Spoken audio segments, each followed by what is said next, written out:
प्रभात बच्चों, मैं आपकी सामाजिक अध्ययन की अध्यापिका और आज हम सामाजिक अध्ययन का पाठ 14 शुरू करने जा रहे हैं, जिसका शीर्षक स्वास्थ्य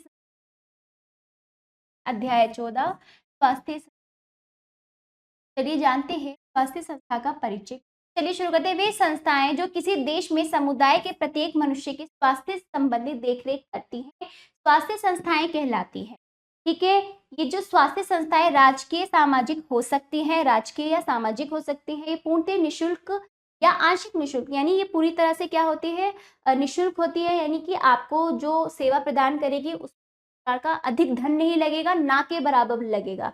ठीक है, ना के बराबर या फ्री में आपको मुफ्त में ये सेवाएं दी जाएगी। ठीक है, चलिए भारत के प्रत्येक प्रदेश में स्वास्थ्य के सबसे बड़े अधिकारी को निदेशक चिकित्सा स्वास्थ्य एवं परिवार कल्याण अधिकारी कहते हैं। प्रत्येक जिले में सरकार द्वारा निर्मित एक सामान्य और एक महिलाओं का राजकीय चिकित्सालय सरकारी अस्पताल होता है, महिलाओं का।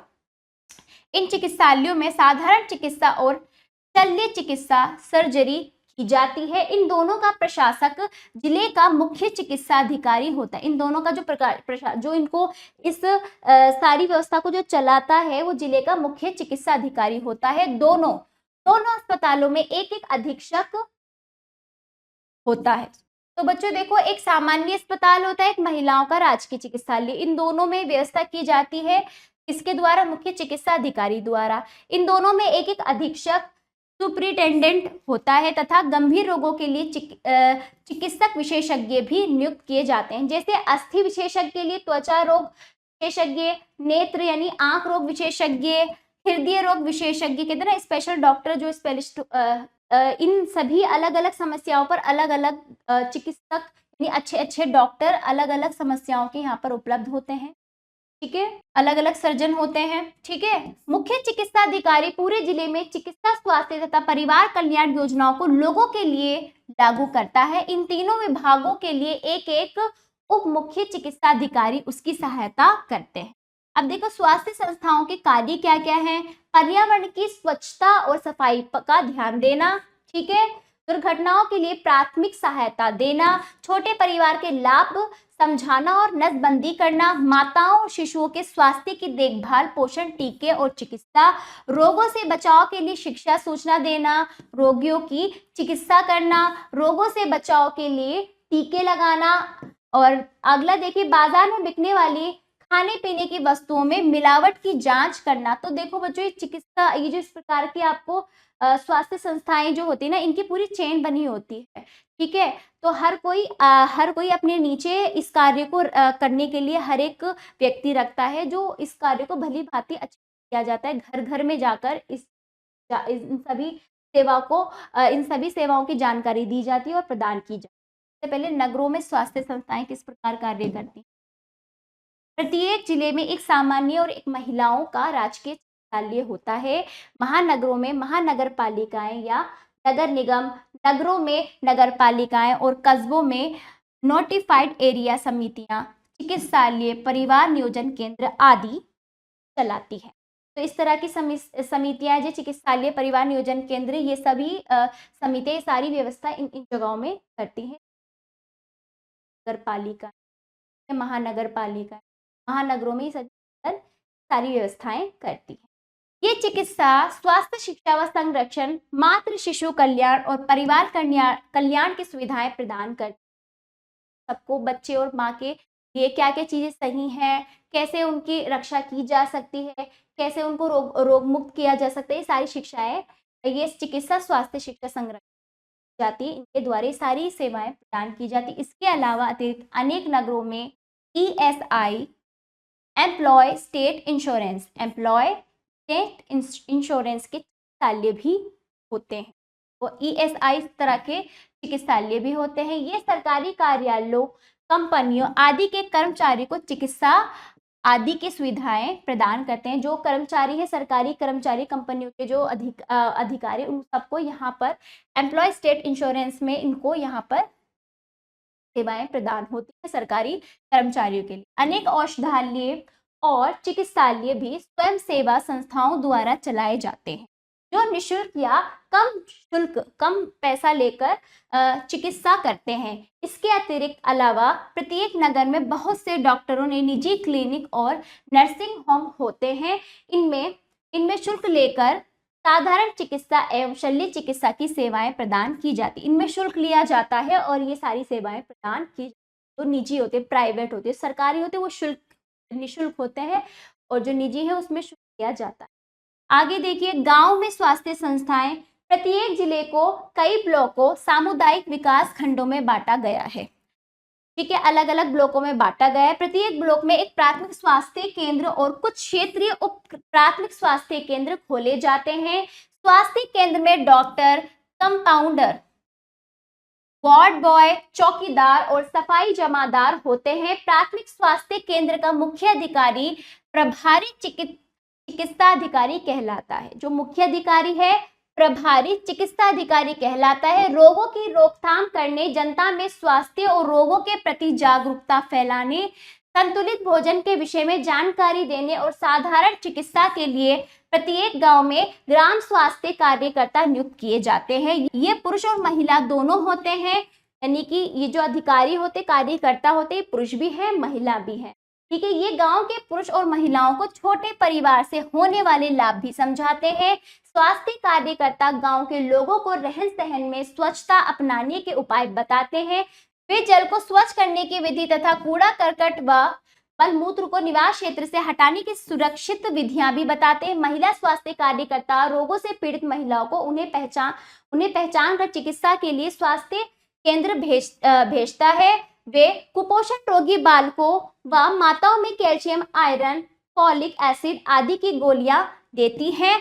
वे नन्हे शिशुओं को विटामिन का घोल पिलाती हैं। तो महिलाओं के लिए महिलाएं होती हैं और बाकी पुरुषों के लिए पुरुष। तो इस तरह की व्यवस्थाएं भी यहाँ पर की जाती हैं। ठीक है, तो चलिए, राष्ट्रीय स्वास्थ्य कार्यक्रम। राष्ट्रीय स्वास्थ्य कार्यक्रम हमारी सरकार विशेष स्वास्थ्य संबंधी योजनाओं के संचालक हेतु राष्ट्रीय कार्यक्रम चला रही है। इनमें से कुछ निम्नलिखित हैं, जैसे राष्ट्रीय मातृ एवं शिशु कल्याण कार्यक्रम, राष्ट्रीय परिवार कल्याण कार्यक्रम, राष्ट्रीय क्षय रोग नियंत्रण कार्यक्रम, राष्ट्रीय कुष्ठ रोग नियंत्रण कार्यक्रम, राष्ट्रीय मलेरिया उन्मूलन कार्यक्रम, राष्ट्रीय चेचक उन्मूलन कार्यक्रम। अलग अलग बीमारियां जो कि क्या है हमारे समाज में क्या होती है, बहुत ज्यादा हानिकारक होती है, कार्यक्रम बनाए गए। इन कार्यक्रमों में संबंधित जानकारी, रोकथाम के उपाय, रोग की चिकित्सा के लिए लाखों कार्यकर्ता नियुक्त किए गए हैं। इन सब की सेवा प्राथमिक स्वास्थ्य केंद्रों तथा अन्य चिकित्साओं से प्राप्त की जा सकती। ठीक है, आगे देखिए, राष्ट्रीय मातृ एवं शिशु कल्याण कार्यक्रम। यह परिवार कल्याण सहयोगी कार्यक्रम है। इसके द्वारा महिलाओं को परिवार नियोजन के लिए तैयार किया जाता है। इस कार्यक्रम में निम्नलिखित सेवाएं दी जाती हैं। बच्चे के जन्म से पहले महिला की देखरेख, उसे पौष्टिक आहार व विटामिन आदि देना, अच्छा भोजन, पौष्टिक भरा भोजन और विटामिन जैसी सारी तत्व उसको प्रदान करना। दूसरा देखिए, बच्चे के जन्म के समय सहायता करना, इसके लिए प्रत्येक गांव में दवाइयों के प्रशिक्षण देना। ठीक है, आगे देखिए, बच्चे के जन्म के बाद माता की देखभाल व उसके लिए पौष्टिक आहार की व्यवस्था करना, शिशु की देखभाल, उसे रोगों से बचाव के लिए टीके लगाना व उसके लिए पौष्टिक आहार की व्यवस्था करना। सरकारी कार्यक्रम भी निकाले गए, वहां तो निःशुल्क होता है और निजी में तो शुल्क होता ही है। आगे देखिए, राष्ट्रीय परिवार कल्याण कार्यक्रम। राष्ट्रीय परिवार कल्याण कार्यक्रम परिवारों को सीमित कर अच्छे रहन सहन की प्रेरणा देना राष्ट्रीय परिवार कल्याण कार्यक्रम का मुख्य कार्य है। यह कार्यक्रम प्रत्येक नगर गांव में प्राथमिकता के साथ चलाया जा रहा है। इनमें विज्ञापन, प्रदर्शन, नाटक, फिल्म आदि के द्वारा लोगों को परिवार नियोजन की जानकारी व जागरूकता सिखाई जा रही है, बताई जा रही है। ठीक है, स्वास्थ्य संस्थाओं से लाभ उठाना। देखिए, इस प्रकार स्वास्थ्य संस्थाएं स्वास्थ्य के संबंध में शिक्षा देती है, स्वास्थ्य की देखभाल करती है और स्वास्थ्य में आई गिरावट को क्या करती है, चिकित्सा करती है। मतलब स्वास्थ्य क्या है, खराब है तो उसकी देखभाल, उसकी चिकित्सा करती है।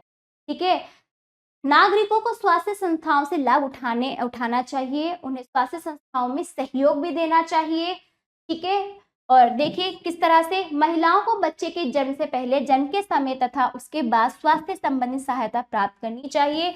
तो ये हमारी क्या है, हमारी सहयोग है उनके द्वारा, उनको सहयोग देना केवल उन्हीं का ही कार्य नहीं, हम सभी नागरिकों का, हम सभी नागरिकों की कर्तव्य। परिवार या पड़ोस में संक्रामक रोग से पीड़ित व्यक्ति की सूचना स्वास्थ्य संस्था को देनी चाहिए। अपने मित्रों और पड़ोसियों को भी स्वास्थ्य संस्थाओं द्वारा दी जाने वाली बारे में बताना चाहिए। अपने मोहल्ले की गंदगी और खाने पीने की वस्तुओं में मिलावट की सूचना स्वास्थ्य अधिकारी को देना चाहिए। तो ये आपके कर्तव्य है।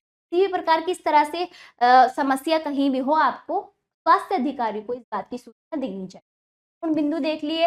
भारत के प्रत्येक प्रदेश में स्वास्थ्य के सबसे बड़े अधिकारी को निदेशक चिकित्सा स्वास्थ्य एवं परिवार कल्याण कहते हैं।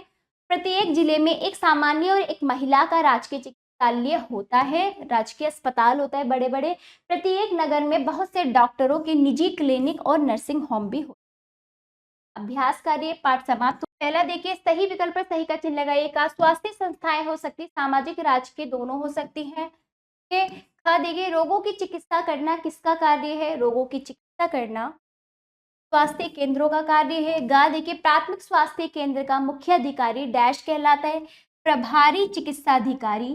ठीक है। घ देखिए, अगला, बच्चे के जन्म के बाद माता की देखरेख का कार्य डैश विभाग का है, राष्ट्रीय मातृ एवं शिशु कल्याण कार्यक्रम का। दूसरा, रिक्त स्थानों की पूर्ति की शब्द दिए गए, खाली स्थान। देखिए, चिकित्सालय में साधारण चिकित्सा और डैश चिकित्सा की जाती है।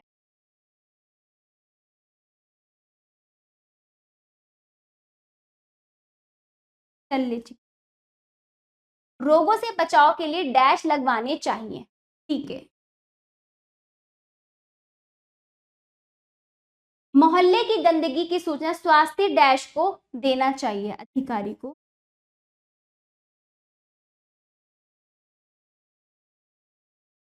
हाँ देखिए, प्रत्येक जिले को कई ब्लॉकों से डैश गया है, बांटा गया है।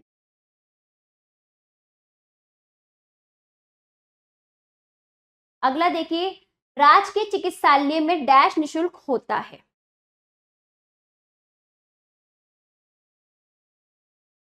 तो आंशिक निशुल्क होता है, आंशिक।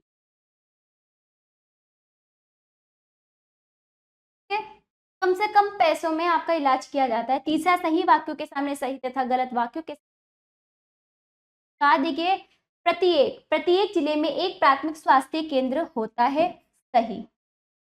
हाँ देखिए, रोगी की चिकित्सा करना स्वास्थ्य संस्था का काम है, रोगी की चिकित्सा करना स्वास्थ्य संस्था का काम है, सही। अगला, स्वास्थ्य संस्थाएं नन्हे मुन्ने को दाल घोल पिलाती हैं, गलत। हाँ देखिए, स्वास्थ्य संस्थाएं केवल गरीबों के लिए होती हैं, गलत। अगला, अस्पतालों में गंभीर रोगों के विशेषज्ञ भी होते हैं, सही। अगला देखिए, निम्नलिखित प्रश्नों के उत्तर दीजिए। इन प्रश्नों को पढ़ेंगे, फिर इसका उत्तर पाठ के अनुसार लिखित अभ्यास पूर्ण है और ये पाठ समाप्त होता है। तो बच्चों, अब हम